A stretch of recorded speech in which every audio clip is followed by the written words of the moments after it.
হরে কৃষ্ণা। পবিত্র রূপিণীর একাদশীর অনেক অনেক শুভেচ্ছা রইল সবাইকে। তো আজ আমি আমার মতো করে বানাতে যাচ্ছি সাগুর খিচুড়ি। তো চলো তোমাদের সাথে আমি শেয়ার করি। জানি না কে কীভাবে বানায়, বাট আমি যেভাবে বানাই সেটাই তোমাদের সাথে শেয়ার করব।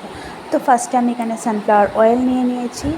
কড়াই বসিয়ে কড়াইয়ের মধ্যে সানফ্লাওয়ার অয়েল দিয়ে তারপর এখানে কোয়াশ আলু যেটা আমি আমানি করে রেখেছিলাম ওইটা দিয়ে দিলাম। এটার সাথে 2টো কাঁচা লঙ্কা দিয়েছি। তারপর কোয়াশ আলুটা গোল্ডেনভাবে ভাজা হওয়ার পর আমি ওই তেলের মধ্যেই একটুখানি জিরা আর আদা সম্বাস দিয়ে আমি কিছুক্ষণ আগে সাগুটাকে ভিজিয়ে রেখেছিলাম ওইটাও দিয়ে দিলাম। ওইটা দিয়ে ভালো করে লাড়াচড়া করবেন। যদি এটা পোলাও বানাতে চান তাহলে জল ইউজ একদমই করবেন না, মানে অল্প দিলেও হবে, না দিলেও হবে। কিছুক্ষণের জন্য এটাকে ভালোভাবে লো ফ্লেম করে ভালোভাবে লাড়া দিলে এমনিতেই সিদ্ধ হয়ে যাবে। আর যদি খিচুড়ি বানাতে চান ওইটার মধ্যে জল দিয়ে দেবেন। আপনারা চাইলে এটাতে বাদামও ইউজ করতে পারেন।